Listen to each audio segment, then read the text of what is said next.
It's time for Twig. This week in Google, Jeff and Gina are here. We're going to talk about what's going on in Dubai with the International Telecommunications Union and their closed-door meeting. What's going on? We're also going to talk about the EU and the U.S. Department of Justice. Will they sue Google for antitrust violations? All that and our tips of the week and the Google changelog. All ahead next on Twig. Netcasts you love. From people you trust. This is TWiT. Bandwidth for This Week in Google is provided by Cachefly. Cachefly.com. This is Twig, This Week in Google, episode 175, recorded December 5th, 2012. Nerd Sitters. This Week in Google is brought to you by Ting.com. Ting is a new mobile phone service that makes sense. Save money with Ting. Pay for what you use. Ting doesn't require a contract and offers unlimited devices on one pooled plan. To save $50 on your first Ting device, visit twig.ting.com. And by Stamps.com. Use Stamps.com to buy and print real U.S. postage the instant you need it right from your desk. For our special offer, go to Stamps.com now, click the radio microphone, and enter Twig. And by Squarespace, the fast and easy way to create a high-quality website, blog, or online portfolio. For a free trial and 10% off your first purchase on new accounts, visit squarespace.com and use the offer code TWIG12. And don't forget to try out their new developer platform for complete code control. It's time for Twig This Week in Google, the show where we talk about not just Google, but the cloud, the internet, anything really we damn well please. That's because we got the two best hosts anywhere. They know everything, and so we just let them go. And that's, of course, Gina. I almost call her Jeff Trapani. Gina Trapani and Jeff Jarvis. Gina Trapani is the founding editor of Lifehacker. And, of course, ever since I started reading Lifehacker, I've been thinking, how could I get Gina Trapani to do a show with us? And we're thrilled now. Here we are at episode 174 of Twig. She also writes Think Up at thinkup.com and todo.text, and just wrote an article, very interesting article, for Marco Arment's The Magazine.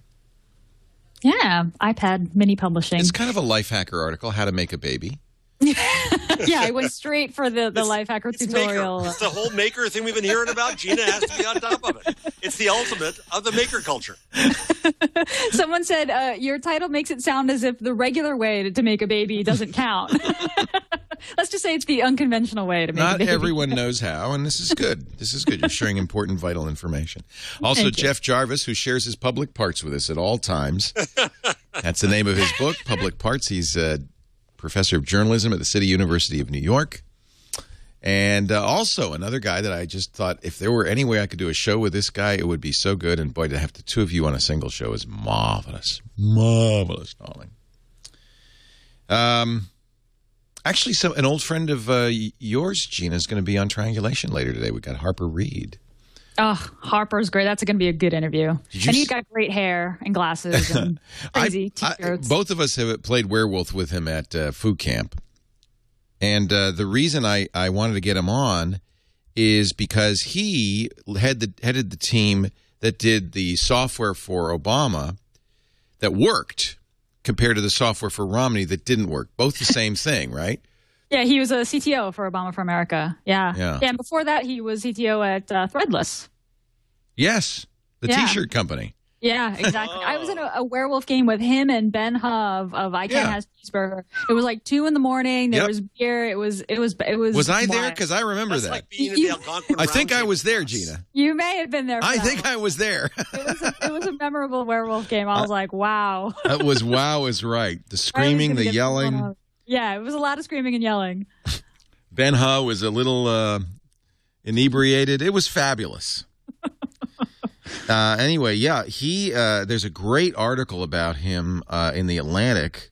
There is Harper, and you know I can't remember what their program was called. One was called Narwhal, and one I can't remember, but the Romney program was named something that eats narwhals, I think it was, or something like that. Anyway, we'll get the story. But and it's interesting. Romney's on election day crashed and didn't work. Yeah, Obama had narwhal, and then Orca was, that's right, the Republicans was called Orca because orcas eat narwhals. In this case, didn't quite work out because I think mostly due to testing. It's a fascinating example of the stuff that we're into, the geekery that we understand. You know, you don't put a website live without testing it under extreme conditions first. And we all know that, but I guess somebody at the Republican National Committee did not. Early in the campaign, Harper handed me a pin that said "Get Branch for Obama," and I thought, okay, this is good. This is a good sign. The tech at OFA is going to be good. Get Branch for Obama. Wow. Yeah. Wow. Yeah. He had a really cool team of nerds there. That's going to be a good interview later. Yeah, I'm very excited. Anyway, I thought I'd mention that because I know you're a fan. At least we like his werewolf skills. Technique, for sure. His excellent technique. Google I.O. It's coming, baby. Or as make it this time, as the geek world calls it, Oprah for nerds. We're back to May this year. Yeah. Last year it was June, right? May 15th through 17th. Mm-hmm. And they'll probably have something under your seat. Metaphorically. By then, we may have Google Glass. We might have Google Glass. We might have the touchscreen Chromebook. Yeah. Would you please explain to me? We talked about this last week and then again on TWiT. And I forgot to mention this on TWiT, but there's no Chrome OS doesn't have touch, does it? No, it doesn't. Maybe this rumor is confusing Chrome OS with Android. This is going to be name dropping here, but I was in a meeting yesterday with Klaus Schwab, who's the head of the Davos World Economic Forum, and I showed him the Chromebook. That's how obnoxious I am now. Oh, said, boy. This is important. You must see this, right? He's an evangelist. What did he do? What? The first thing he wants to do is touch the screen. Touch it. Yeah. I agree. So I think you just have to now. I touch my laptop screen in a moment, not thinking. Have you guys done this? I do it daily. Yeah. Because the one thing where Microsoft is ahead to have a touchscreen laptop. You know, give them points. Apple should have been touchscreen ages ago. But one thing we do know for sure is you can't graft touch onto an existing OS. That's what Microsoft did wrong for 10 years. Right, that's true. I'm very curious. I mean, now remember, this is like a Digitimes rumor. This is like out of China, so that Google's going to do a Chrome. Maybe wrong, but you know, we use browsers on our phones and tablets, and we use them touch. So a browser and touch is not incompatible. So how is we should explain. And we also mentioned you on TWiT this week because you're the only person. Yeah, a little bit. The only person. Well, we just said this is a real journalist. The only person we know who would even consider abandoning everything but Google products. You're not using Windows, OS 10. You're using a Chromebook, the new Samsung Chromebook, which is nice. I will use. I have to use Skype for you guys. We're going to test Google. I do use the Chrome browser on my office laptop, but I only live in Chrome. I won't do any Microsoft applications or anything else. So I live within Chrome. And how's that been going for you?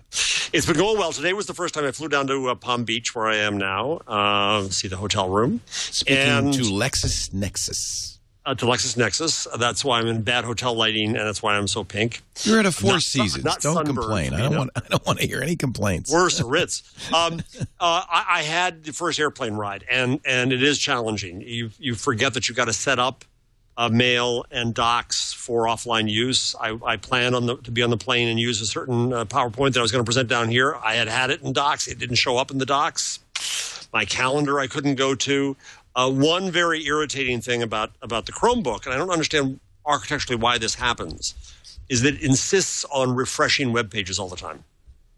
So even though on my regular Chrome browser, right, I'll just have the mail. It sits there until I choose to refresh it. I go to the Chromebook, and I got to wait because it's not a very fast thing. It's got to refresh the mail. It's got to refresh this, refresh that. Well, when you're on the plane, it'll immediately say, you're offline, you can have this page. And then it'll say, you can try if you want to. And you do, and it's in the cache, and it gives you the page. So it's not super smooth. Here's the big lesson thus far. I got to write up this post, but now that the biggest lesson thus far, I was in my entrepreneurial class. Our students are giving their dress rehearsals for their final presentations. I'm making my notes, my crit, on Evernote as a Chrome app. Okay? Everything's going fine. We're 4 hours into this. 4 hours. Suddenly, the browser page for Evernote refreshes on its own. And I don't think it's the browser's fault in this case. I think maybe Evernote's fault. I don't know. And all but the first 20 minutes of notes are gone. Oh. That's not good. Not good. And the bottom line here is they don't support Chrome OS, so it does not store locally. So, lesson for living in cloud. Only do things that, number one, store redundantly locally, and number two, that are in a format that you can get to otherwise. So, Google Docs you can make into a Word document or whatever the heck you want. Evernote, not so much. And Evernote tried, and they were helpful, but there's nothing they could do. It was just gone. Boom. So Web 491 said in our chat room, basically you've created a laptop. Yes, true. But you got to have local storage. You got to have local storage. Yeah, you got to have redundant storage, and local is what makes sense. But you're saying that Google hasn't solved this. The Chromebook has not solved this. You have to do it yourself. It solves it for its own apps. It's solved beautifully for mail. Google Docs, and mail, Google Docs and all that. That's fine, and it stores locally, and it keeps going, and that's fine. But Evernote, because it does not have a Chrome OS native app, it's just basically a link. I think that it's an Evernote app. It's not. It's a link to the web app. And if you're on Mac or Windows, you can download the Chrome, the Evernote app, and then store locally in Evernote format. It's funny because I'm so dependent on Evernote too. That would be a deal breaker for me. It is. The main thing I miss is I'll make notes for as long as this experiment goes on. I'll make them in Google Docs because I have more confidence. Well, that's what they want, obviously, right? But it doesn't have neat things like tags, right? That Evernote has, right? So that was a huge. Those are the first two real problems I've had. Otherwise, my problem was that I was going to write this big post about what it's like to live in the Google world, and I had nothing to say. No big deal. It's just like anything else. Yeah, it was. What's the big? Gina, is there a mechanism in HTML5 for some sort of local storage? There is. But Jeff said that Evernote doesn't support. But they could. But it could, right? That's how Docs and Gmail works offline. So that's true. Yeah, that's not as it used to be an add-on, but in fact it's just pure HTML5. Yeah. But there's something very comforting to me about local storage, traditional local storage, meaning like my file system that I can browse through, like right. Evernote and Dropbox. And even, I'm even crazy. Like I work exclusively just in Gmail, in the web browser, but every month I am total nerd. I know, but I have this calendar reminder that's like, download your Gmail. I IMAP I pop and IMAP my Gmail just because I just like the idea that I have a text copy of my email on my hard drive. So if Google went away, or if I was disconnected, I could search through my email. There's just something comforting about that, even though I know that I can lose my laptop or it gets stolen, or like the likelihood that my hard drive is going to fry is a lot higher than Google's. And yeah, HTML5 has local storage, but there's I'm a nerd, so I like redundancy. I just like the idea that things are sort of propagating across all my devices, kind of in the traditional way. Like that Jeff, I feel your pain. Losing 3.5 hours of note taking. That just would have slayed me. And it doesn't help when you're my age and you have a bad memory. You can't recreate it. Yeah. So how did that happen again? It was weird. The Evernote page just suddenly on its own, not the way. What'll happen is some things will refresh. If I go back up here so I get it right, if I'm on a different tab and then I go to my Gmail tab, at that moment it decides it will refresh the page, even though I know there's no new mail since then. I'm just trying to see something, and I have to wait 10 seconds for it to do it, and I curse, and that's that. That's not what happened in this case. I was on the Evernote page, I was taking notes, and suddenly on its own, it just, boom, it decided to refresh and disappear. And when it came back having lost 3 hours. And then people said in class, they said, go to the history. And I tried and said no history because I didn't have the premium. So I immediately paid the premium, hoping it would be there. But of course, it wasn't there then. Oh, do you think if you had a premium account, it wouldn't have happened? I don't know. The question is, it says that it saves occasionally. You don't know when it's saving. That's the problem. That's the problem too. Whereas Google Docs is telling you, I've just saved it. It's all saved now. Yeah.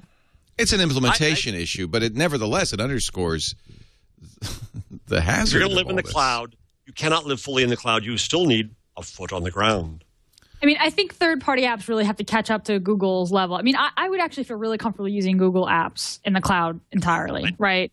Drive and Gmail and Calendar, all that stuff, I would feel good about. But I think third-party apps just need to play catch-up with that, the same sort of great level of auto-saving and local HTML5 storage and syncing, because that's relatively new. And I think that you're a little old-fashioned. I think in the long run, if this is implemented properly, you shouldn't ever have to think about a file system or storage or backup. That's exactly right. Yeah, right. That's the point, right? An automated storage, redundancy. Because people don't, the part of it is because people don't do the right thing. You know how to do the right thing, but most people do not. It's too much trouble. So the best solution is to do it all kind of automatically, transparently, using HTML5 and whatever technologies you need. I wasn't around Sunday afternoon to watch the show, which I do try to do. So who made fun of me? Mike Elgin. Huh? Nobody made fun of you. No, we were just amazed. And Mike, is a Google Plus. Mike lives in Google. He is Google He's a huge Google Plus guy. Have I out Elgin? Pardon me? He wouldn't. Have I out Mike Elgin? Have I outdone him? Yeah. I don't think he would use Chromebook only. He's all about Google Plus, right? But he's not quite. He's not crazy. Yeah. He's in Nairobi, Kenya. Now, he is a little crazy. You know what Mike has done, which is I so admire? He's decided I don't need to be any particular place. So he and his wife went to Greece for a while, and now they're in Nairobi. Well, nothing pulled them there, just nothing held them here. Right. So they're just traveling around. I thought I'd missed a chapter of his story. I couldn't figure out why. No, he just said, he said this on TWiT. He said, the kids are grown and out of the house. There's this window before they have grandkids when we'll probably want to be back in the U.S. for us just to travel. So for the next few years, it's cheaper. It's a lot cheaper. Nairobi's cheap. There was a cover of Money magazine, 30 years ago, my heroes, the Horse, I remember their name. And they said it costs money to earn money. You got to have cars and suits. Live near work and all this kind of stuff. And they had, I think, the grand sum of $500,000 at the time. And they looked where in the world that they could live best on dollars. And at the time, it was Argentina because there was huge inflation in Argentina. And so they could live best. And they were this whole story. I always wonder what happened to them. And they just lived there, and they traveled around the world, and they lived beautifully. Vicky and Paul Terhorst. Oh, no, you found them? Yeah, unfortunately, their page is on GeoCities. How long ago was this? So that's gone. But I found them. That was their homepage. Cashing in on the American dream. Wow, so it really is that. Wow. Yeah. Oh. Very interesting. Yeah, Vicky and Paul Terhorst. I don't know if they're still traveling or not. As of 2009, they were. I have always wanted to do that.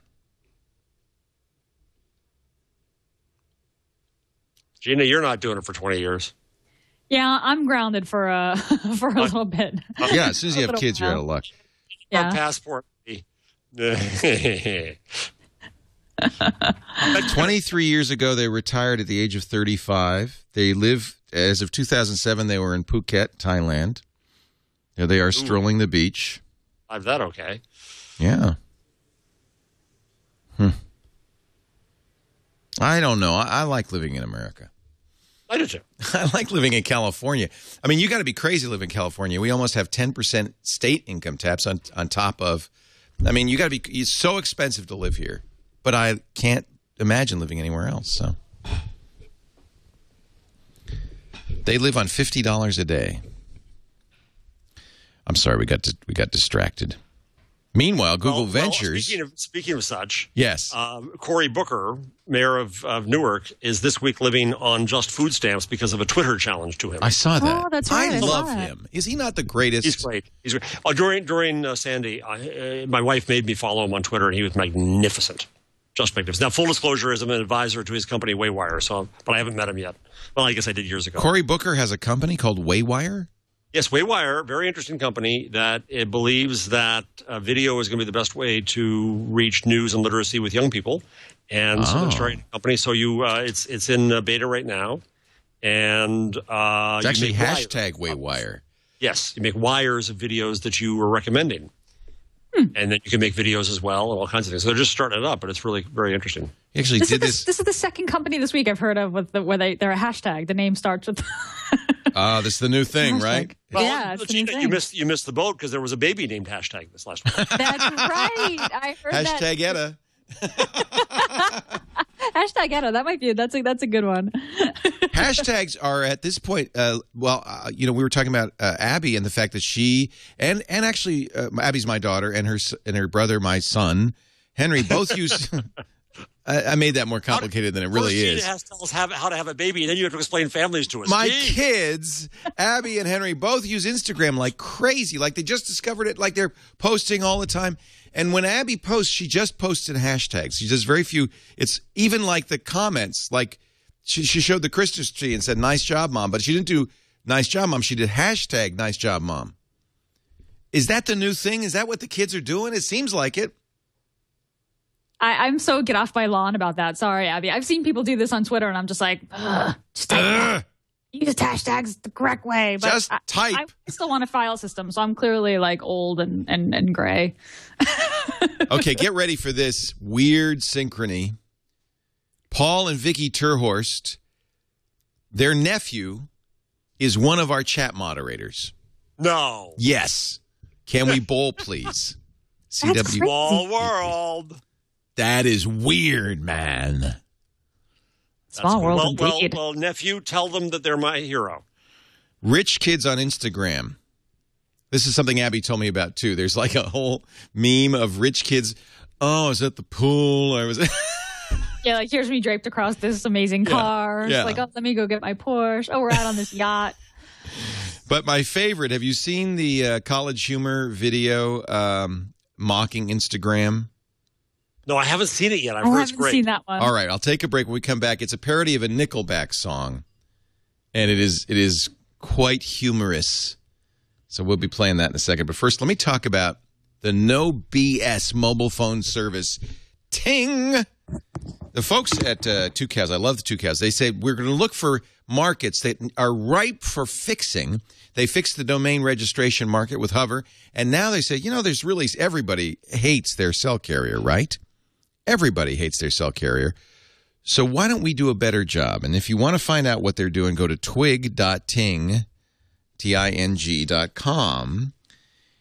They're an MVNO. That means they're resell Sprint service. So if you've got good Sprint service where you are, this is U.S. only, obviously, you can get the best cell phone service ever with Ting. No overage charges, no penalties, no bundling, no ride-alongs, no contracts, no early termination fees. You pay for what you use, no more, no less. When you sign up for a plan, it's really kind of more like a serving suggestion. You pick how it's $6 per phone. So this is great for a business or a family. $6 a month per phone.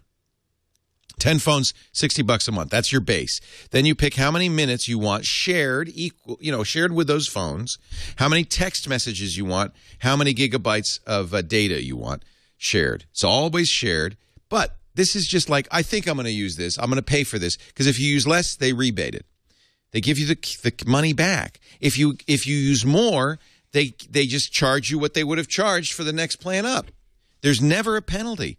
And it always includes tethering, free. Hotspot, free. Caller ID, three-way calling, video messaging, picture messaging, voicemail, all of that stuff, free.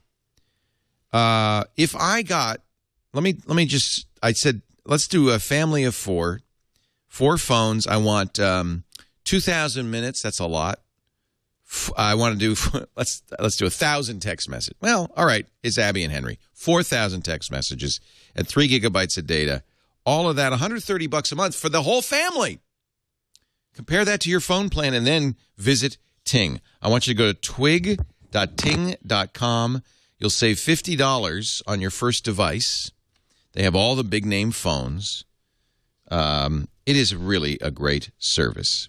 Here's how it works. You're going to purchase your mobile device from Ting, so look at their phones. You'll receive it in 2 to 5 business days. Then you activate it, and at that point, you'll select a new number or port your existing number. Select minutes, messages, and megabytes I just showed you. And again, it's just kind of like your best guess. Ting will bill you at the beginning of your payment period, but you'll be charged or credited in the following pay period based on what you actually used. You never pay more. No penalties, nothing. They've even got the Galaxy Note 2. Wow, actually, that's less than I paid to get it from Sprint. And you get the great Ting service, the S3. They've got all, I mean, this is awesome. And $50 off when you go twig.ting.com. I really love these guys, and I think you will too. Ting. Yes, somebody's pointing out that now Facebook is using phone numbers. You don't have to have a Facebook account on their messaging app. Boy, I'd be scared if I were a phone company trying to make money on SMS these days. The new Facebook Messenger, well, you could do it to a phone. So you don't even have to pay for messaging. All right, here you go. collegehumor.com. This is a Nickelback parody. I wonder if we're going to get an ad here first. Yeah, just a little bit of an ad. No, here it is. Listen to this. Look at this Instagram. Eggs Benedict side of ham. Started out as a lemon tart. Then my phone went and made it art. And these are my fingernails. The beauties and the details. Drinking my ties on a cruise. Just a coincidence is also boobs. Everyone look at my feet. Get jealous that I'm at the beach. Probably knew I was going there. You saw my plane swing in the air. I bought up city lights. Try seeing them in black and white. Putting glasses on a cat. I'm the first one to think of that. Oh, oh, oh. He thinks he's people. Every time I take a photo of an old door. I've taken every one of these pictures, by the way. Humiliating. Lo-fi! Reminds me of a penis. Every fortune cookie fortune that I've ever seen is on my feet. It's guaranteed with 5 likes.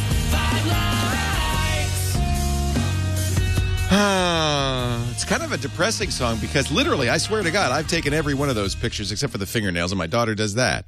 Coffee foam, pretentious tome, garden gnome. Okay, this would be a good game. You know, like how many, like a bingo, Instagram bingo. That's right. It's your bucket list. Yeah. Your Instagram bucket list. A super close-up of my eye. Now a selfie looking cute. In the same room. Well, we'll go on with that later. You should watch the rest of it. It's fun. That's a great parody. It's pretty good. Yeah, you know, when I was deciding where I was gonna like publish pictures of Etta, I for a moment I thought, oh, like Instagram, and then I was just like, you know what, pictures of her just too important, and I wanted kind of some privacy settings. Yeah.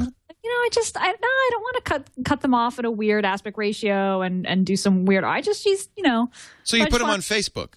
I do Flickr, actually. I decided not against Facebook. I put them on Flickr. Yeah, which is great. That's kind of charmingly old-fashioned of you. Flickr? What is that? No, I know. This is crazy. This is the old-fashioned. It's great because only people who are like really looking for them see them, because really no one goes on Flickr anymore. Or in my community, not a lot of people go on Flickr anymore of their own accord. So it's the Polaroid of our generation, yes. It is. Yeah. Yeah, it's very retro. It is. It is. Well, it's good because you wouldn't be able to display those pictures properly on Twitter anymore if you put them on Instagram. This is boy. This is so interesting. I don't know how much this has to do with Facebook. Of course, Instagram was purchased by Facebook, and Kevin Systrom, the founder of Instagram, has said repeatedly, "We're not going to be Facebook. Facebook's going to let us be independent."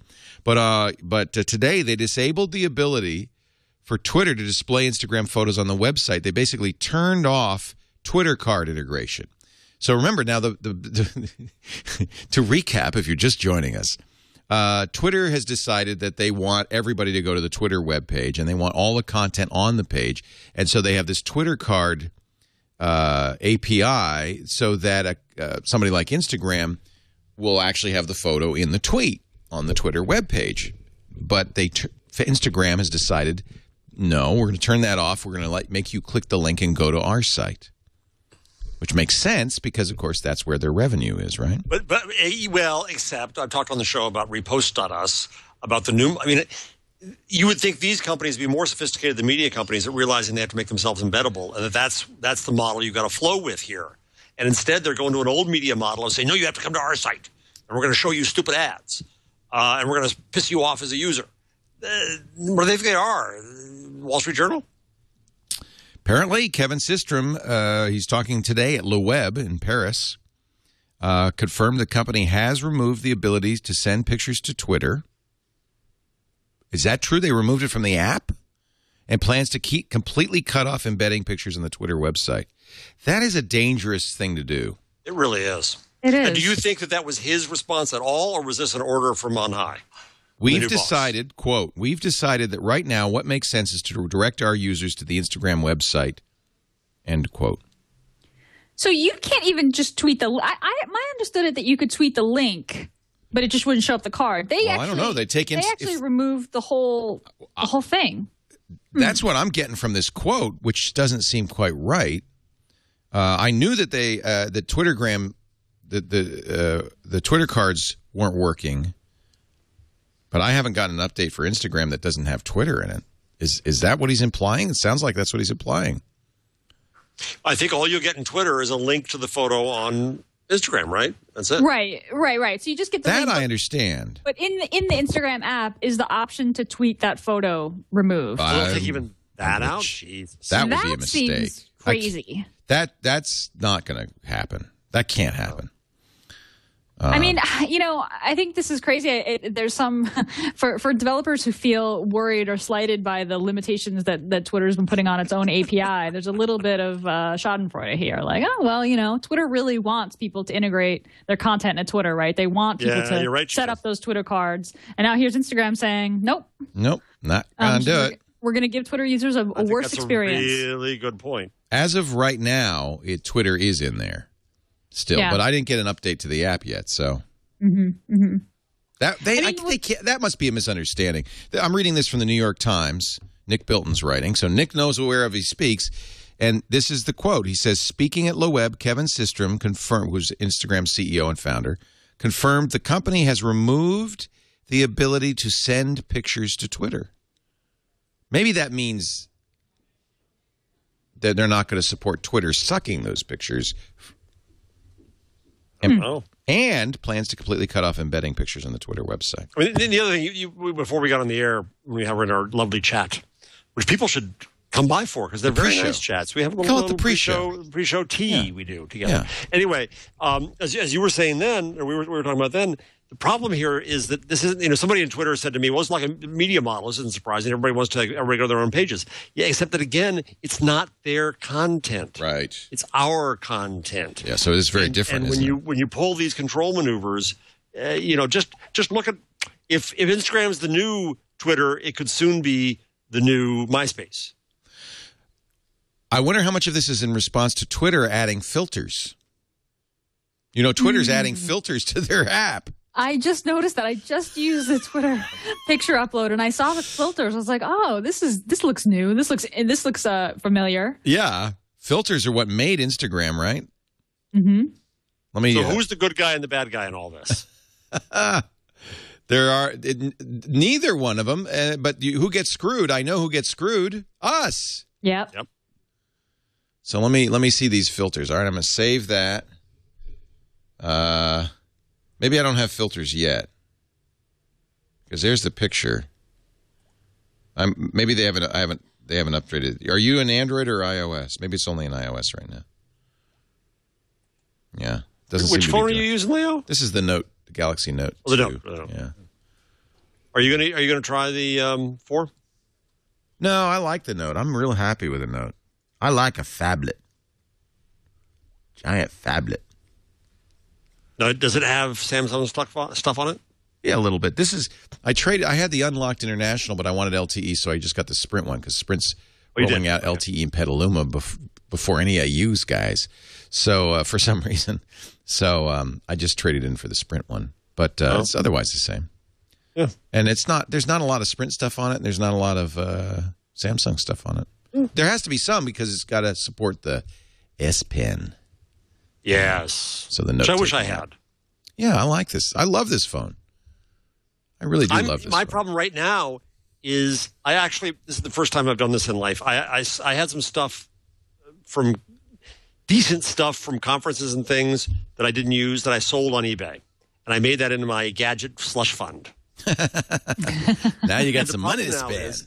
But now the gadgets I already have, and they're so cheap. I have my Google phone, I have my Google tablet, and I have my Google laptop. What more does a man need in life? Hey, the Pope's got Twitter. Oy. That's not the response. Not oi. My mom used to say Oy vey Maria, and I was very confused. Well, Mom. I think my mom used to say that, too. Are you Jewish? Are you Catholic? What are you talking here? She was covering the waterfront. The Vatican announced Monday that the 85-year-old pontiff, Pope Benedict XVI, would begin posting messages on Twitter December 12th. The Pope's first tweet lands December 12th. December 12th. That's the story. That's the story. So what? It's taken him a week to write his tweet? He's crafting that 140 characters for the next 7 days. It has to come from God. His handle is not at, the real Pope. That would be funny, though. His handle is at Pontifex, which is Latin for Pope. Pontifex. You've heard him called the Pontiff. Pontifex. I hope his tweets are in Latin. That'd be cool. That would be cool. No, they're actually going to have them in like 10 languages. Yeah, if you and they search made a for point of Pontifex, saying they're not infallible. Though, of course, mine are. Wait a minute. They had to say, oh, by the way, while he is normally infallible, the tweets are not. Yes. They did. They did. Well, why aren't the tweets infallible? I know. If it's coming from the same guy. These are, what, he's got his infallibility shoes on? What is going on? I don't understand. So he will be accepting questions. Can't be infallible on the internet, Leo. He will be accepting questions with the hashtag AskPontifex. And if you could spell it, then you have the right to ask. Can you imagine what that hashtag's going to be like real fast? Wait. Oh, let's see. Will Twitter enable editing of a hashtag? Oh.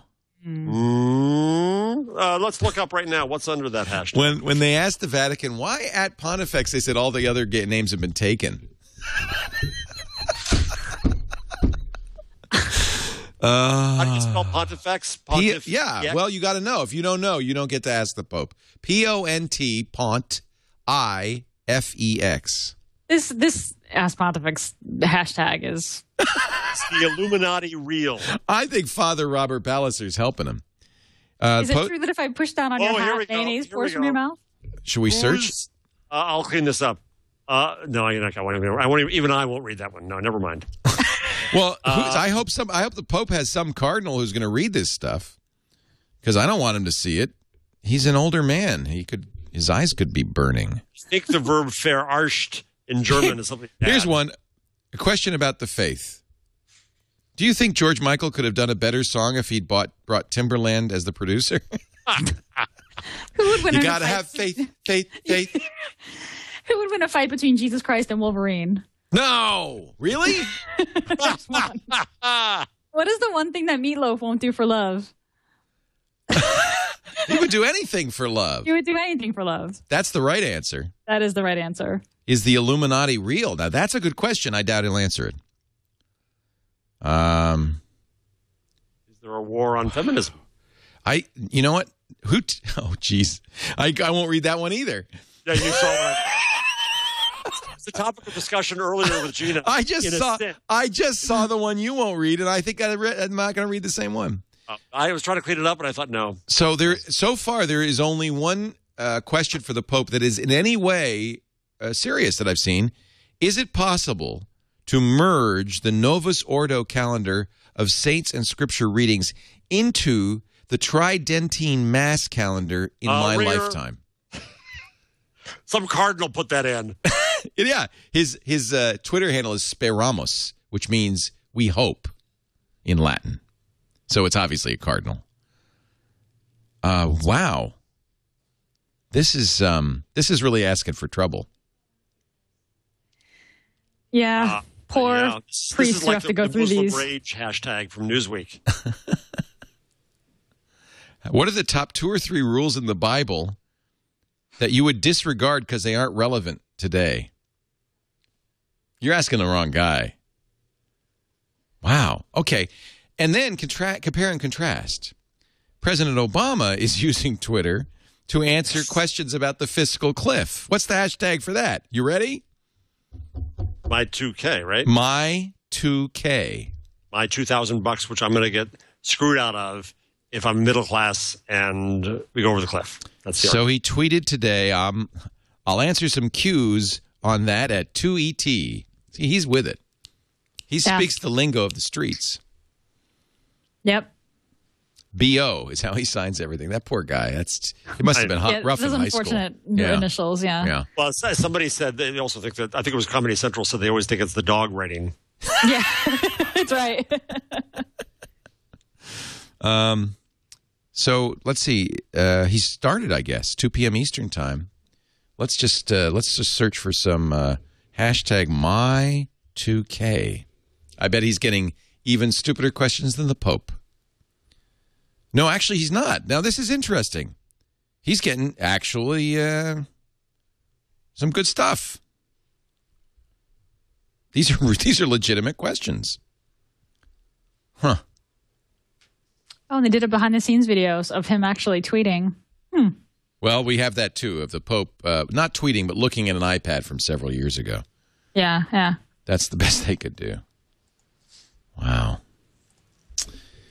You remember that Obama, I actually got a direct message from whoever it is that's doing campaign. The campaign. Well, it was saying, help out or something.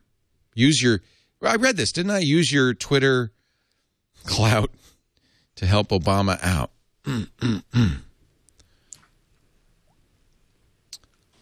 I can't use the new Twitter client. I don't even know how to get to DMs. Where are the DMs? You have to go to me and then under... Me? Yeah. Really? Yeah. Me?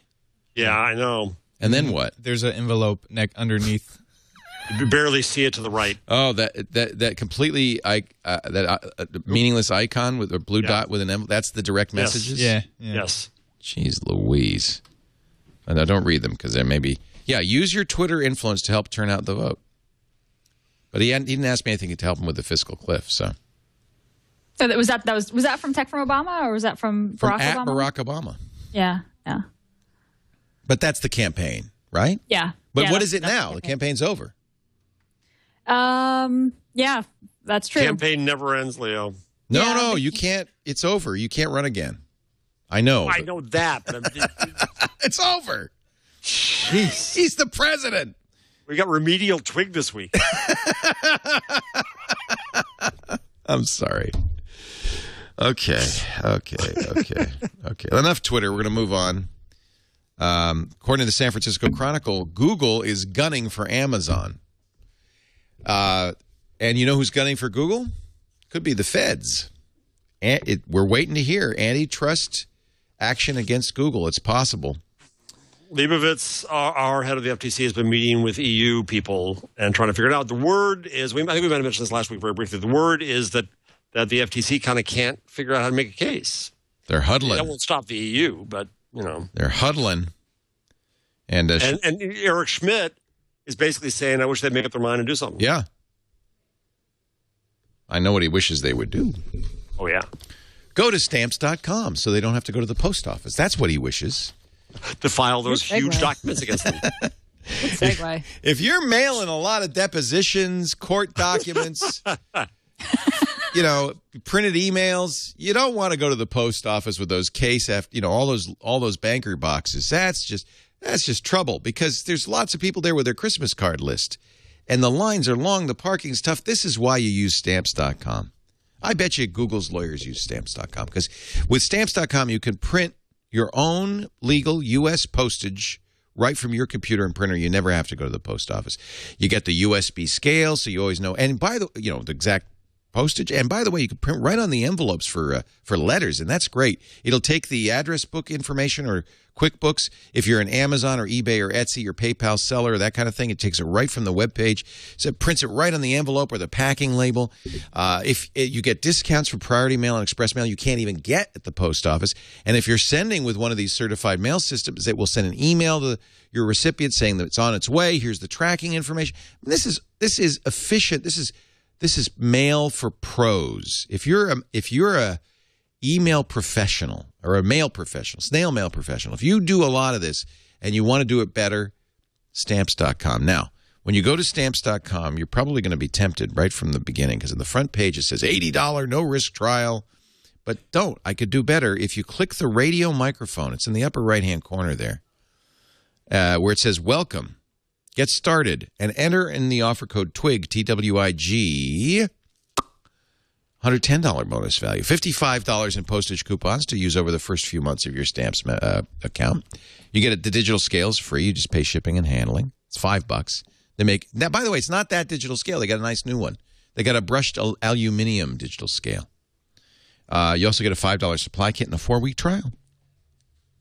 So go to Stamps.com, click the radio microphone, use our offer code TWIG, and become a mailing professional. This is my pro tip for people who do mailing. Stamps.com. You will never go to the post office again. You will love it. I promise. And you know what? It's no risk. Just try it. So as you said, the top U.S. and European there's lots of stuff going on. This week they're meeting in Europe. In Dubai, the International Telecommunications Union is meeting behind closed doors. And already the U.S. and Canada tried to limit the definition of what they were going to talk about to telephone companies. Good. And well, nope, they failed. Oh. And so that means that the likes of Google and Facebook could, in the ITU's view, be under the ITU's purview. How's that for sweet? This is danger. This is really scary, Robinson. It's very scary. So how do we know what's going on? Are there reporters inside, or is it? No, but I think the U.S. came out. U.S. is trying to reveal what they're trying to do. Yeah. What's the best way to follow what's going on with this? Good question. That's a good question. I don't know who's doing good reporting on it per se. I mean, it's kind of all over. Yeah. Is Cory Doctorow talking about it? Because I know he pays. But I think is Vince Cerf there, or he's been lobbying because on behalf of Google. He's a Google fellow. I want Andy Carvin embedded there or something. Yes, exactly. So there's two things going on. There's one that might be a little bit of a red herring, which is this petition by Russia and others to have the United Nations regulate the internet. Bad idea, obviously. But apparently the bigger concern is that telecoms, particularly European telecoms, want to establish – basically you pay for the internet the way you pay for telephone service. They want Google, Facebook, TWiT to pay not only for our access to the internet, but to pay for access to the users on the internet. Double dip, in effect. Right. So AT&T would say, oh, well, Leo, yes, I could see you're putting stuff on the internet, but if you would like it to reach our customers, you should give us some money too. Which has been going on for ages. It goes back to the day. In fact, I know that, what's his name, Milo Medine, I think? Yeah, love Milo. Milo's great. He was at, and he's now in charge of the Kansas City Google effort. Yep. But I remember back in the days when Milo was at home. Or Excite. At home, yeah, Excite, right, at home. Yeah. Whatever right. And they were talking about that model back then and saying that, well, if you want really good access, you could come right to our servers, right to our head end, but we're going to charge you for that. And I understand if you're a business, that makes sense to you. It's a toll road. But that's the interest of those businesses. It's not the interest of us as the users of internet for free and open internet. And it's not that they're not getting paid. Believe me, they're getting paid. Yep. It's that they want to charge twice, basically. Yep. I don't know I mean, is this even a possibility that this could happen? Well, I think what the problem is, we're gonna put up the cat signal again and again and again, and cry wolf, mix my metaphors of animals here. But at some point, one thing is not going to happen, and so people will say, you see, you just call it cried wolf, but it's an indication of a constant gnawing. Well, they're going to always push for it, and I just Exactly. And because this is behind closed doors, we don't really know what the reaction. The ITU could be laughing. Right. We don't know. What I don't know is what I haven't seen is a story that explains, I get what various parties want to do. What power does the ITU have to actually do it? Oh, that's interesting. Mm-hmm. That's what I don't know is what's in the realm of the possible with what they could actually pull off. Yeah, because we did have this conversation. I think we also had this conversation on TWiT, and everybody agreed the ITU has no authority or jurisdiction in this. But if that were if nobody were scared, then you wouldn't have Google wasting political capital trying to complain about them. Yeah, and that's not the case. They are, and the United States government is saying, "Watch out, folks." And the European Commission passed a resolution against all this effort. So you put all that together. It's really a treaty. What it is a treaty conference of 150 nations on how telecom is regulated internationally. And because it's telecom, the problem is these rules were written in '88, pre-internet. Right. So, and in theory, they regulate. The ITU was formed to regulate telegraph transmissions in the 1880s. But in theory, telecom could extend to the internet. So there's all these different stakeholders. There's Russia that wants more control over the internet and the internet content. There's the telecoms who want to make more money on the internet. Right. There are various governments that want to censor what's on the internet. There's security issues, too. The American and Canadian delegations are very interested in protecting against cyber terrorism. Yes. Although you could argue that we are the #1 exporter of cyber terrorism in the U.S. I mean, the larger – I'll take it too far, which is what I do for a living. But the larger thing that's happening here is that the internet disrupts governments. It disrupts every institution, and that includes governments in all kinds of ways. And – they're going to defend themselves. Yeah. The Reuters article that you linked to quotes ITU Secretary General Hamadoun Touré saying that any major changes to the 1988 treaty would be adopted only with consensus approaching unanimity. That's been supposed, but again, yes, that's true in that form. But are there other agreements these people can come to in terms of how they operate? Maybe they'll agree on one thing. Or something, right? Yeah. Or will you find 5 or 6 countries get together and say, "Yeah, well, I'll pass that law. You pass that law too." Yeah. But then, and that's the other thing. This is the treaty process, so there has to be ratified, but it does not have to be ratified necessarily by Congress. Right. It could be signed. I gather. I don't understand international treaty law, but I gathered that in some cases the president can unilaterally just sign it. Yes, but I don't. But I don't know if this is one of those cases. Danger, danger. Danger, stranger danger. Meanwhile, my friends in Germany, Christoph Käse, who is the head of policy at Axel Springer, a big publisher there, and they're the ones who've been pushing this whole Verpixelungsrecht, cue the reggae, said today in an interview, it's in German on the site there, but I just found it amazing that he likened Google to the Taliban. What? This is like a Godwin law brought to Germany where they can't exactly make the Hitler reference, so what are they going to fix that? The Taliban? The Taliban. Now, the great irony of that, I tweeted back to Käse. It's time. And said that if anybody is resistant to change, which is what he's saying, it's perhaps you? Yeah. All right. Well, we'll see what happens there. I was just trying to play the what is it? Leistungsschutzrecht. Leistungsschutzrecht. It's a little German lesson in reggae. I got to play this every show from now on. Every show. Leistungsschutzrecht. While you're listening, The Leistungsschutzrecht. The mellow tunes of Leistungsschutzrecht. This was from video from Twig. This is a violation of Twig's copyright. It is.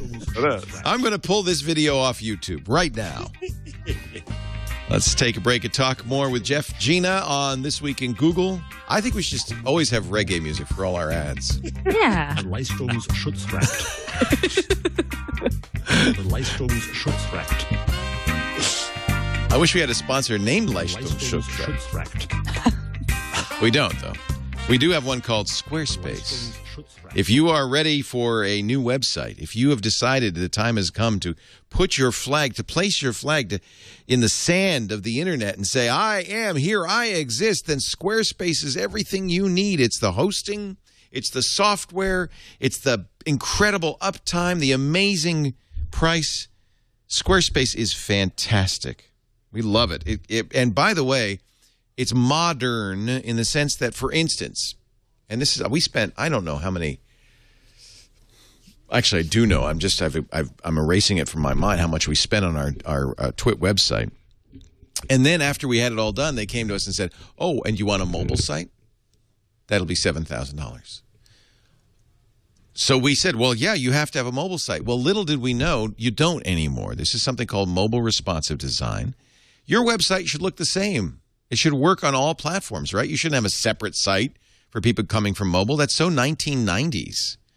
So what they do on Squarespace, and all their templates do this automatically, all their software does this automatically, is they rearrange, resize, repurpose to make sure that your site looks great on everything from a 3.5-inch iPhone 3GS to a 27-inch Dell XPS 1 and everywhere in between. Every image processed into 7 different sizes so that there's always just the right image for that device.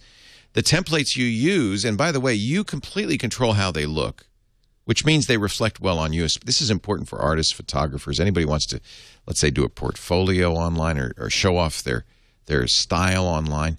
You get these great templates, but then you completely customize them to match your aesthetic. And they still all are mobile responsive. Drag and drop functionality, however, if you are a pro, they also support HTML5, CSS, JavaScript. They've got a very nice developer platform. It gives you complete code controls, syntax coloring, and all that stuff. There's a new page builder tool called the Layout Engine that enables you to customize pages by adding blocks of content like photos, videos, text, social media, Google Maps, LinkedIn, Facebook, Pinterest. So it's so great to set up this site. You can import all your existing content from your existing site and export it out so you're never trapped. I just think, and then the price is right too. So here's the deal. And I always admire, and I think all our sponsors do this, the idea that they'll give you a free trial because they believe in what they're doing so much. They know, hey, just try it. No cost to you. You don't even need to give them any information. You don't, no credit card or anything. Just an email address, a name of the site, a password, and you're done. And you can have it for 14 days, 24/7 support, the run of the place. If you decide to buy, if you say after 2 weeks, yeah, I'm liking what I'm seeing, the price is right. Amazing. The basic plan is $8 a month, but I suggest that when you buy an annual plan, I suggest the unlimited plan. $20 a month, although if you pay for the year, it's only $16 a month, and I'll tell you how you can save more in a second. You get unlimited pages, unlimited galleries. Now imagine you're a photographer. You want a different gallery for each client, for instance. No problem. What if one of the clients happens to be, One Direction, and it gets tweeted and it blows up? No problem. Unlimited bandwidth, that's fine. It's part of the deal. $16 a month. You got lots and lots of images? No problem. You have unlimited storage. Unlimited storage. You want other people, maybe you want to do a newspaper site, unlimited contributors. When you buy an annual plan, they'll get you the custom domain name and hook it up so that it goes to mynewnewspaper.com or whatever it is. They've got some very nice tools for integrating to Google Apps and MailChimp, things like that. I think Squarespace is amazing. I want you to try it free. It's no obligation. The only thing I would ask, if you decide to buy, save 10% by using our offer code TWIG12, TWIG12, and that way we get credit for it. Squarespace.com, the secret behind amazing sites like maybe yours, right? Has somebody created Jeff Jarvis Rastaman.squarespace.com? It's in the. I saw it in the chat room. I wonder. Maybe it's just a thought. But that's the beauty of these 2-week sites. And, you know, I asked Squarespace. Actually, Brian Brushwood asked Squarespace because they're always on NSFW saying, hey, create a site for this. They said, do you mind that we're doing that? You know, getting all these people to create 2 weeks free sites? No, we love it. The more people use Squarespace, the happier we are. So somebody should go there and create Jeff Jarvis Rastaman.squarespace. Squarespace is so interesting. They took a lot of the staff of Daylife. Did they? I didn't know that. Yeah, they did. And from what I understand, you know, they're a really neat kind of business model where they want scale and they want to grow. And so more people who discover them in more ways, the better off they are. That's exactly right. That's exact opposite, isn't it? Of, you know, these people saying, oh, no, you got to come to ours. No, we don't want to share it. Right. No. It's a different mindset. It's open versus closed. It's the media versus, I wrote a post last week in which I argued that we keep on looking at media as if it's content when we should look at it as if it's service. Content is that which fills something. Service is that which does something. I like that. How's that for a bumper sticker for the day? What if something that you do is put out content? No, but you're not content. You keep thinking you're content. You're I'm not. content, damn it! Community. What am I? You're group hug. we are. I tell you, we're a service. We keep lonely nerds company throughout the day. And piss off the wives. Nerd sitters. We're nerd sitters.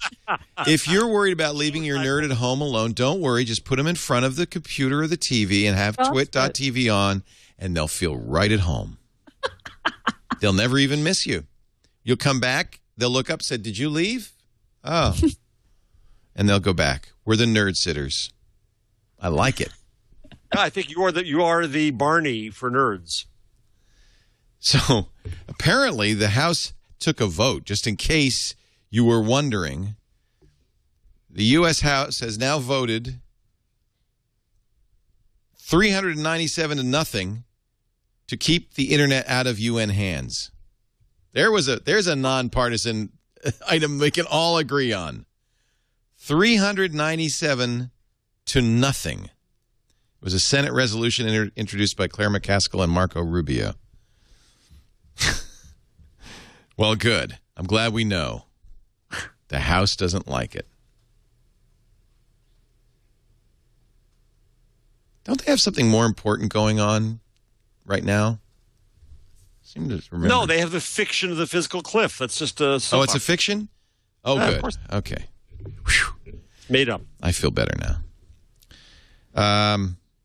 You mentioned Eric Schmidt saying, I wish they would just make up their mind whether they're going to sue us. That's Apple he's talking about, not the government. Oh, well, both. Both, actually. Both. Yeah. He's in... he's taunting Apple. He's saying he doesn't understand why Apple sued their partners and not them. That's a red flag to the bull, isn't it? Well, maybe he would like them to turn away from their, Motorola and HTC and Samsung and, Come on.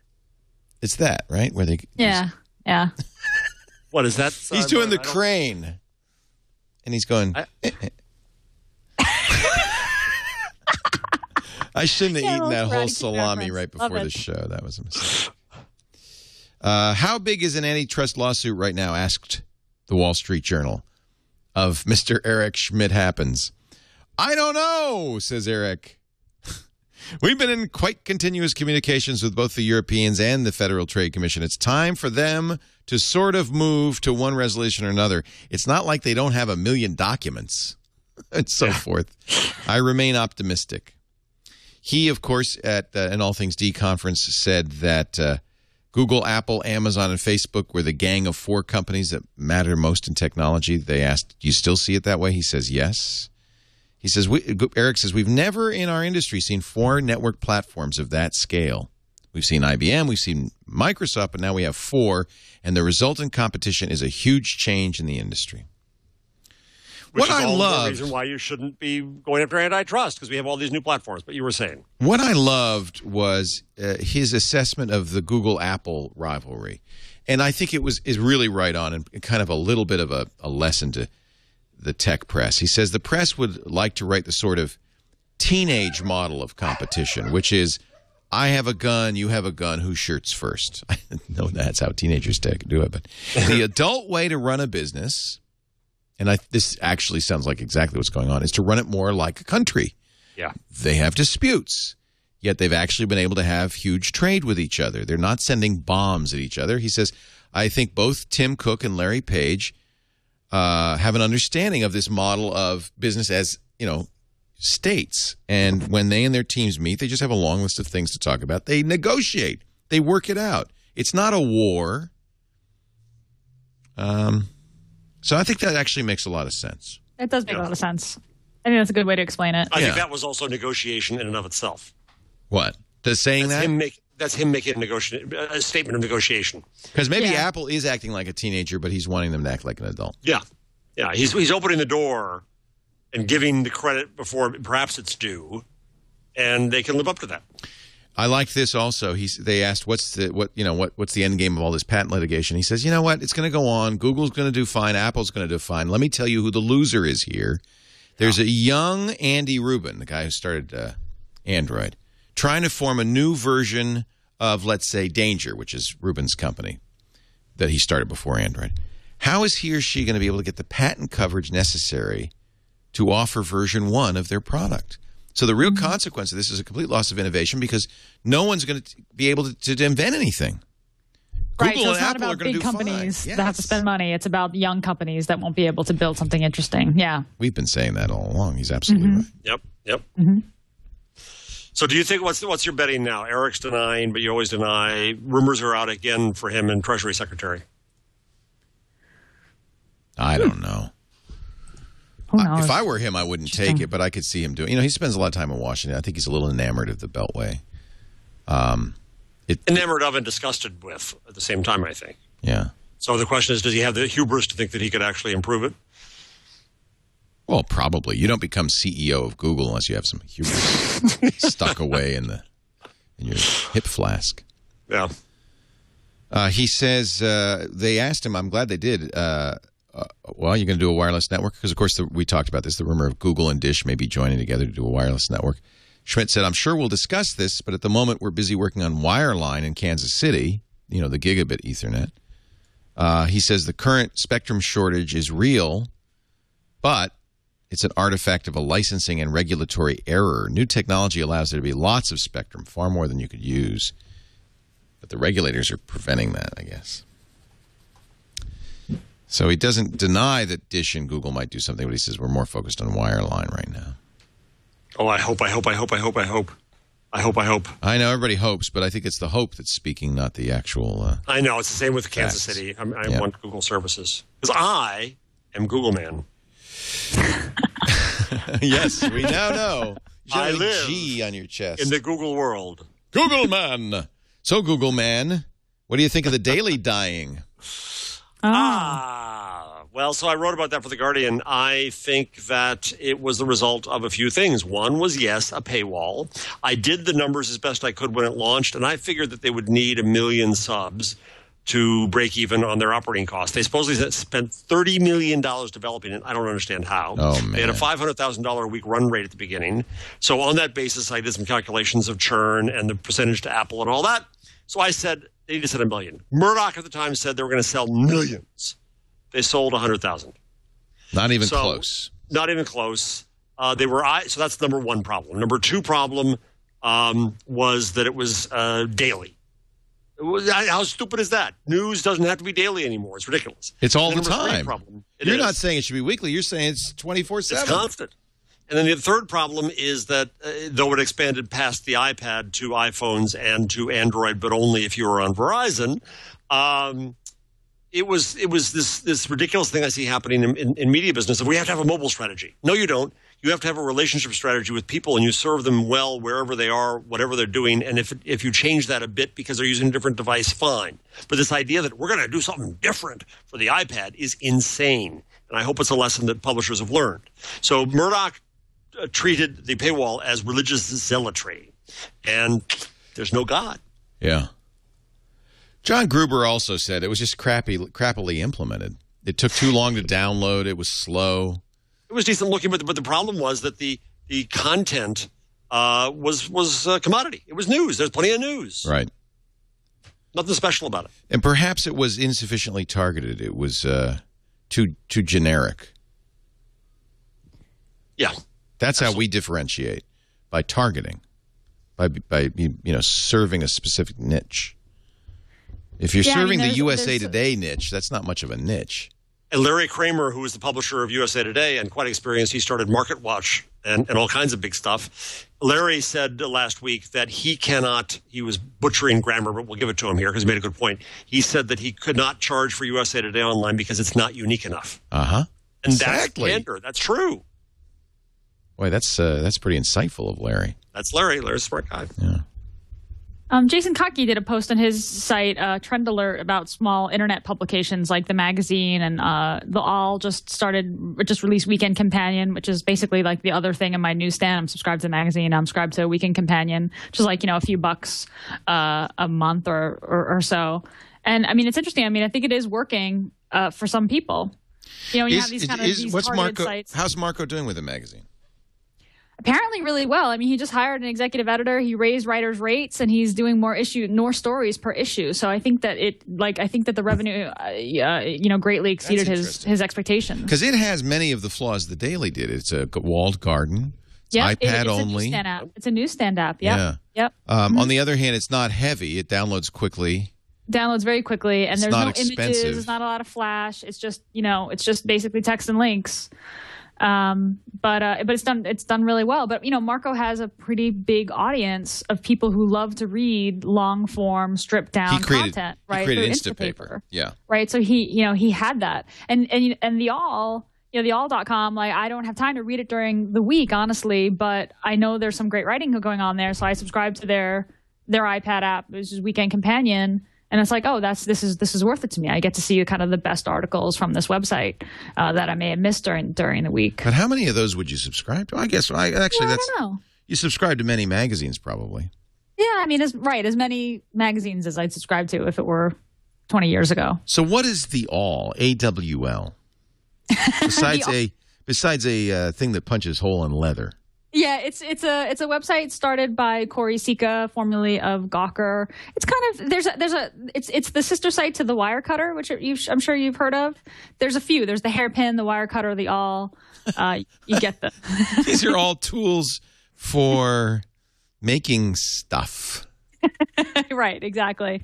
And I love Wirecutter. This is Brian Lamb's Gina's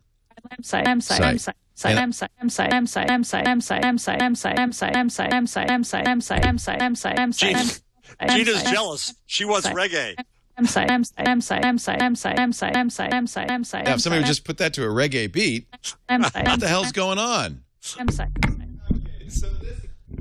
This happened on All About Android. She's okay. Yeah, Gina doesn't. I think she's lost all hearing. Gina, if you could just plug and unplug your USB. For us, we're getting like a dubstep remix of. So if you can just unplug and that I don't know if that's going to fix it. That was really unplugging it. Yeah, I don't know if that's. She may not be able to hear us now. Let's take a. Well, no, she's offline, isn't she? Oh no, she's still there. No. I mean, before when I was talking to her, her interface may have died. Let's play a little reggae while we're waiting for the. The Leistungsschutzrecht. Coming up a little later on, Harper Reid, who is not a werewolf. Actually, he was President Obama's CTO in the 2012 election. Former CTO of Threadless. He helped design and test Narwhal, which was the get out the vote application. Many credit, at least partially credit, Obama's reelection.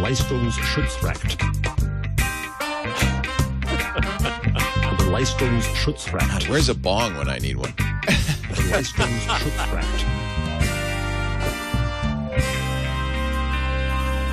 I think there's some blunts in the lower left-hand drawer. No. There might be. No. California, after all. No. Thank you, Hannes Schlick. I have a feeling she rebooted because she left chat and is offline now. She's gone. By the way, I do like the wire cutter. I've used it a couple times. The whole idea of the wire cutter is like the best. So, and it's like in a lot of categories. So, like, what's the best water bottle? What's the best small TV? What's the best SD card? And Brian Lamb, who was founder, or at least editor at Gizmodo, as far as I know, at least initially, this was him alone. I think it looks like maybe there's others doing it now.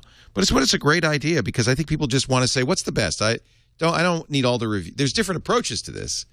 Like Gadget has they aggregate every review and then they have user reviews and then they make a score. This is just like, no, you don't need all that. Just buy the MacBook Air or the MacBook Pro Retina. And actually, I've gone through this, and in most cases, I think they're absolutely right. The best big screen TV. Sorry about that. That's okay. I was just going through the wire cutter because I love it. Panasonic ST50.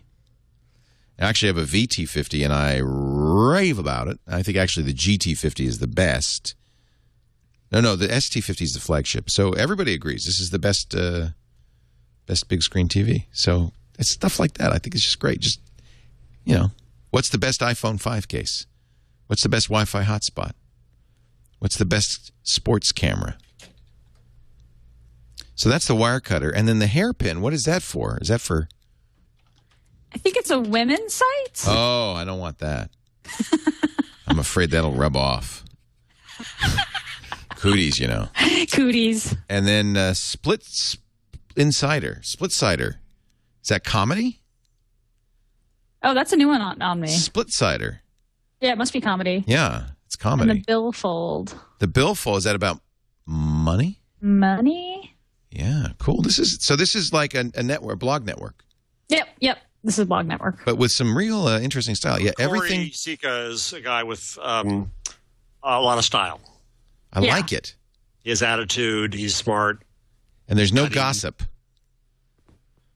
Oh, Corey does gossip on the All, doesn't he? Yeah, the All is a bit gossipy. It's kind of, I don't know, I imagine the All to be a slightly more evolved Gawker. So, for what that's worth. Oh, yeah. That's what he wanted Gawker to be. Interesting. Mm-hmm. Yeah, because Corey started at Gawker. Interesting. Corey was actually my mentor when I started Lifehacker. 15 of our favorite things said on reality TV. Oh, actually, that's an ad. The best off. Oh, so some of this is from other stories. Famous people who were or planned to be in other Hobbit movies. That's my kind of gossip. So the Weekend Companion is this iPad app that 29th Street Publishing, which is David Jacobs' company, built. They have this framework for making iPad newsstand apps, and they license it out to the All. They also license it out to another company for this sort of like iPad magazine app. And it's really nicely done, and it's similar to the magazine. Costs a little more. I think it's like $4 a month or something. Slightly different approach. Like the magazine, you get all the back issues for free. With the Weekend Companion, you have to pay it to $2 to read a back issue. It's so funny because this is such a forward-thinking hipster kind of website. This seems like such an old model. It seems like they would like, I want to be the New York, right, Jeff? Well, that's what Nick Denton always said to me. He wanted to be Cy Newhouse. When Cy had 17 magazines, he wanted 17 blogs. But making him an iPad app and basically effectively a walled garden. I agree. I'm not a fan of it. I mean, I love the site. No, what is the advantage, Gina, from you as a user? What is the advantage? Well, Corey said when he introduced it is like, you want to be able to kind of curl up with a long form article and read it, not on your computer screen when you're sitting at your desk at work, but it's the weekend and you're flipping through the paper kind of thing. So it's just kind of a more relaxed, different reading experience, particularly for long form content, right? This is why I send stuff to Instapaper. This is why I really enjoy the New York Times iPad app, for example. I like reading long form stuff on my iPad because it's a different reading experience. It's more relaxing. It's a touchscreen thing. It's in my hands. It has that kind of old school, reading the paper kind of feeling to it. And for me, it's like, the All probably publishes, dozens of posts a day. And I want just the best stuff from the week in a very readable format. Right. And that's similar to the magazine. It's like, just good long stories that may be published on blogs later or may have been published on blogs, but curated and edited. And I know it's kind of old school, right? It's very old school. I'm too ADD. I want to be able to flip around. Mm-hmm. I don't want to live in I agree. one thing. So it's just not for me, that's all. Yeah, I agree. You know what we forgot? Yes, we did. Let's play some trumpets. The Google change log. Ladies and gentlemen, each week, Gina Trapani tells us what's new with Google. Big launch this week. Gmail for iOS got a huge update. Have you gotten this, Leo? Yeah. So Awesome. a while back. So it's very Sparrow-esque. The update got multiple account support for those of us with multiple Google accounts. This is, again, Gmail for iOS. You get an infinitely scrolling inbox, so you don't have to tap load more messages, which is annoying when you go down. Search predictions as you type, a very clean white redesign, and interactive replies to Google Calendar and Google Plus email notifications right from your inbox. So really nice update. In fact, The Verge did a kind of hands-on with it, and they said, it's a little stuttery. It's a lot better than it was. A little stuttery. Could use a little work, but I have to tell you, I've really enjoyed it. When are they going to put it on Android? That's bizarre to me. I feel like Gmail got a recent update on Android, or I think it was just a minor bug fixy type thing. Maybe it has all those features and I just didn't notice. I mean, I've always thought that Gmail on Android is so much better experience than on iOS. I think it is. Yeah. Makes sense, right? Yeah. YouTube for iOS also got updated with iPad support, iPhone 5 support, Yay. AirPlay, and performance improvements. So you can stream videos with AirPlay to your Apple TV through the YouTube app on iOS. Nice.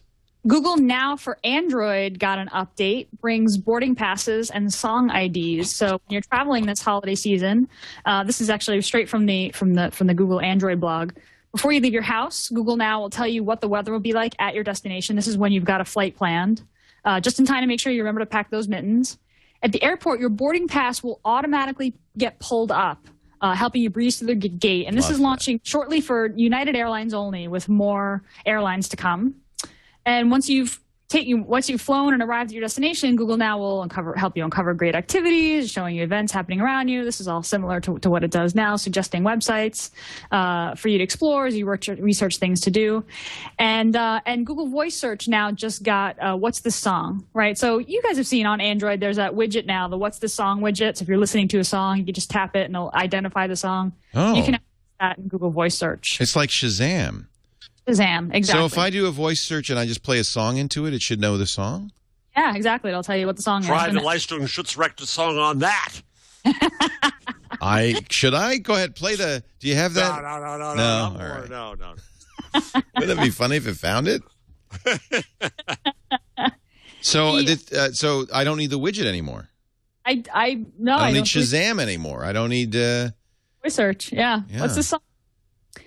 The Android 4.1 Jelly Bean update is now going out to AT&T Samsung Galaxy S3 users. I believe this is over the air. I don't have one of these, so I couldn't confirm, but someone on Twitter told me that it's going out over the air. So that means I gave mine to Baratunde, so I can't tell either. That's a good gift. Yeah. So T-Mobile and now AT&T all are getting that update over the air to the Galaxy S3. Still waiting on Verizon now, though, on that one. Jelly Bean's awesome. Get it. Yeah, the new Jelly. Yeah. New flavor of Jelly Bean. New flavor. And finally, this is kind of developer specific, but I thought this was kind of interesting. Google Play comes to Google Apps. So Google Apps for your domain, that's kind of the old name, but I still use it because it's the only way to kind of help understand. When you set up your Google Apps behind a certain domain, you get, certain services, Gmail, Docs, Drive, Calendar, etc. Now organizations who use Google Apps can set up a private channel in the Google Play Store and distribute apps internally within their organization, right? So if you work at a company and there's an internal company Android app, you can upload that app to this private channel in the Google Play Store and distribute it just to your users, which is pretty neat. So this is Google Apps for business, education, and government domains. Can have a private channel in the Google Play Store. Administrators allow users must be on the same domain to register with the Android Developer Console, who can publish Android apps to the private channel. This is really neat. It was neat to me as a developer. I thought it was interesting just from the Android point of view. Right now to test iOS apps or to do kind of internal iOS apps that are just for a certain number of people, it's a huge pain in the butt. So I really like the idea that organizations or companies or whatever would be making kind of. So if you imagine if you have a conference or a university, that there would be apps specific to that organization. You can distribute them through the Play Store without making them public. Neat. That's really cool. Yeah, I thought so. Yeah. So we're gonna have to make an. The change log. Sorry, I didn't interrupt you. Chad did, but I went along with it. What were you saying? Good. No, I was gonna say we're gonna have to make a Twig host app. Oh yeah. Yeah. We could do that. I don't know what we'd put in it. Trapani.org. I can give you reggae lessons. Let's see. We're going to time for our tip, number, and tool of the week, and then we're going to get over to triangulation and Harper Reed. Gina Trapani. Oh, so a little tip this week. This is a new one on me. Google operating system published this one. If you've enabled that experiment in Google search results that includes your Gmail in your search results, if you type the words "my flights" into Google, no quotes, you'll get flight tracking information for the flights that you have booked based on your Gmail messages, right? And it'll even show reminders like, "Hey, your flight's taking off, a little later on." And that same notification that somebody's birthday on Google Plus. So this is Google integrating all of our stuff and trying to figure out exactly what we're looking for. So yeah, just type before you fly this holiday season. I actually don't have any flights booked because the baby's just too little to fly. But if you have flights booked to travel for the holidays, just type "my flights" into Google and you'll be able to get information about where they're going and whether or not they're on time right from the search box. I guess I don't have any flights planned. I don't have anything in here. TWiT does that. I have TWiT scanning through my my Gmail for upcoming travel, but is that going to freak people out? Is that what you're worried about? No, it freaks me out, the TWiT thing. Even though I think it's a great feature, but do I really want to open up all my email to anybody else? Oh, I do it all the time. I always hesitate. There was an extension that connected to your Gmail account and scanned all your messages for names and addresses and phone numbers and would automatically populate your contacts. Yeah. Which is kind of an idea. And I forget the name of it. My apologies to the developer. I can't bring myself to allow. No, that's the same problem I have. I just did something. Actually, it could be my tool. Well, go ahead. I know what you mean. I guess I don't know. I'm foolish. Whereas Google's already reading my email, so fine. Tell me about my flights. Thank you. Google already has my Gmail, exactly. So it's like, okay. There anyway. I mean, I have no illusion that email is private, but, I guess, I don't know. Maybe I'm just trying to fool myself. I'll show you something that I just did that's exactly that. But first, Jeff, with the tip of the number of the week. All right. So I could be mentioning that 44 libraries in California now have free use of Chromebooks for their users, but I won't. I could be mentioning that Apple stock went down 6% today, but I won't. We don't know why. So what I will mention is what I think is very cool is that Google has announced a $23 million set of grants under Global Impact Awards to bring more technology innovation to nonprofits. And among the 7 winners is Charity Water, Consortium for the Barcode of Life, Donors Choose, which is a charity I like a lot, where teachers can get people to give money for things they want to do. Equal Opportunity Schools, Give Directly, World Wildlife Fund, and I didn't know this even existed, the Gina Davis Institute on Gender and Media. Oh yeah, she's really into. She did. Yeah. Really good for her. So that's kind of cool. It's a good list. $23 million went to these various places, and I thought, good for you, Google. I wrote a piece. For my blog, actually, to start off with, maybe turn in an op-ed, in this tax fight that's going on in the UK over Google, Facebook, Google, Starbucks, and Amazon. They're almost saying, well, you should just give more money, even though what you do is legal, it's immoral. And Chrystia Freeland from Reuters had a piece this week from her book about rich people, that they think that they should decide where to spend their money rather than taxes, and how that's basically debilitating the government. That's exactly right. Fascinating. And so here what you have is Google basically taxing itself, right, to give charity, various things, and doing a good job. So interesting. Is that the same Gina Davis as Earth Girls Are Easy? That Gina Davis? The actress. The tall, willowy actress, yeah? Thelma and Louise. Thelma and Louise, yeah. I don't know if she did Earth Girls Are Easy, but... Yeah, no, she did. fall movie. She was in a bikini throughout most of the film. I don't know why it imprinted on my memory. No. She was 6 feet tall. I ran into her once at NAB or something. Yeah, she's very tall. Bowled me right over. So this is exactly what. It's funny that you should mention this because I just signed up for this thing called Sane Box. Have you seen this? And, that was one of the ones I wanted to sign up for, and then I pulled back. It looks neat. Well, I did it so you don't have to. Thank you. So you get now. It works with all IMAP mail, so you don't have to. I did it with Gmail, but you could do it with any IMAP mail system. And what it does is it goes through all your mail. They say we don't read your mail.